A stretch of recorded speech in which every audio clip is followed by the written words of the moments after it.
Kapidongski TV. Update, dating handler ni Erica na si Sir June Wonder nagsalita na magkapatid na May at Erica sinabihan na sinungaling. Mapagpalang araw mga idol, please like this video at paunawa tapusin muna ang buong video na ito at unawain ang nilalaman ng bidyong ito at bago magkomento.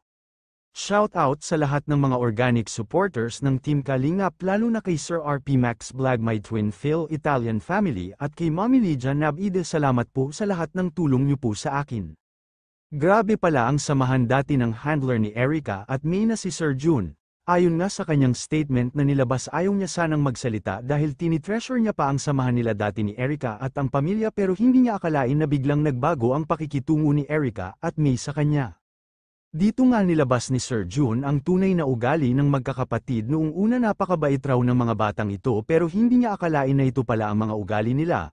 At dito nga sinabi ni Sir June na may pelikula na sana si Erica pero hinayaan niya na lang raw kung ano ang gagawin ng magkapatid dahil nagsabi naman sa kanya na may nag-vlog na sa kanila. Ang nagsasama kay Erica guys, ako ang nagbibigay ng pamasaya, ako ang nagbibigay ng ano nila, panggastos nila para makapunta lang doon sa event.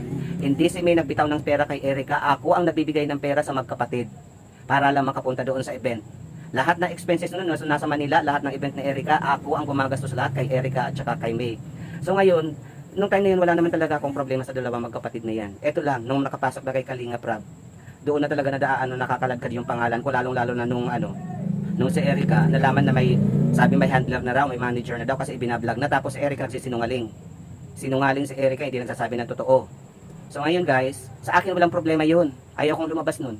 Hindi ako lumalabas kahit anong sabi ng mga tao na lumabas ako, kahit may message ako. No. Ayaw kong lumabas kasi tinetreasure ko pa rin yung samahan namin ng pamilya niya. Dahil maayos naman yung samahan namin, ayaw kong lumabas. Kasi ginodluck ko pa nun sa Erica, sabi ko good luck. Kasi nagpaliwanag naman yun sa akin si Erica at si May na gusto nyung makatapos na Erica ng pag-aaral. Sabi ko sige go. Doon ka kay Rab para makapag-aral ka, matapos ka ng pag-aaral. Sabi ko good luck. Hayaan mo na yung ano natin. Kasi dapat nung time na yun, babalik kami ng Metro Manila kasi umuwi ako ng Bicol guys. Babalik sana kami ng Metro Manila.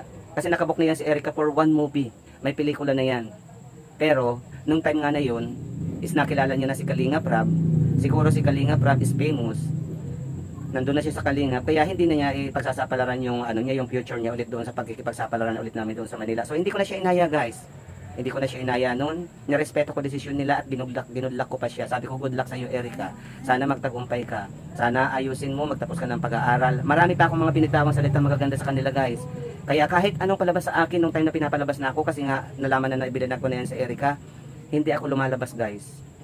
Nito lang talaga guys.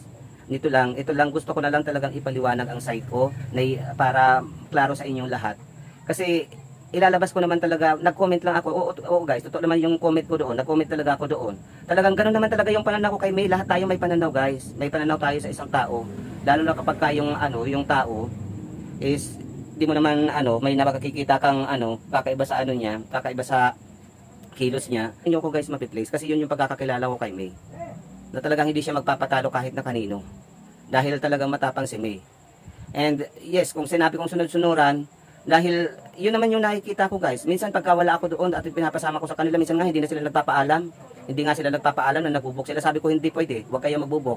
Kailangan ako sa akin magpapaalam pa kasi ako nakakaalam kung ano yung gagawin nyo. Dahil ayaw ko nga sila mapariwara. So hanggang dito na lang muna tayo guys dahil masyado na mahaba to. Sa susunod guys, sa susunod na kung nag-video ko, yes Erica, sasagutin ko lahat ng sinasabi mo sa akin. Alam mo kasi Erica, yung respeto dapat hindi nawawala sa tao. Yes, wag kang tumanaw ng utang na loob sa taong tumulong sa iyo, okay lang yon. Pero yung respeto sa sarili mo, yung respeto sa ibang tao dapat ang di winawala. Lahat ng binoismail mo doon, ilalabas ko. Lahat ng sinabi mo sa akin, ilalabas ko, okay? Kasi hindi ko gagamitin, hindi kita gagamitin. Hindi kita pagkakapirahan dahil wala naman akong makukuha sa iyo. Wala akong makukuha sa inyo magkapatid, okay? Kayo ang may nakuha sa akin. Ngayon lang ako nagsalita kasi masyado mo kong minaliit Erica, kaya pasensya tayo. Sa susunod na video yun ang ilalabas ko, okay? Hala, ano kaya ang masasabi nila Erica at May sa statement ni Sir June? Grabe ang kanyang revelasyon sa kay Erica at May at ito pa mga idol, may susunod pang video Sir June, kaya subscribe nyo na ang kanyang channel mga idol, ang click the bell button sa kanyang channel para updated kayo sa kanyang mga revelation. At kayo mga idol, anong masasabi ninyo sa pagtawag na sinungaling ni Sir June sa magkakapatid na May at Erica? Comment down below at ating pag-usapan. God bless mga idol.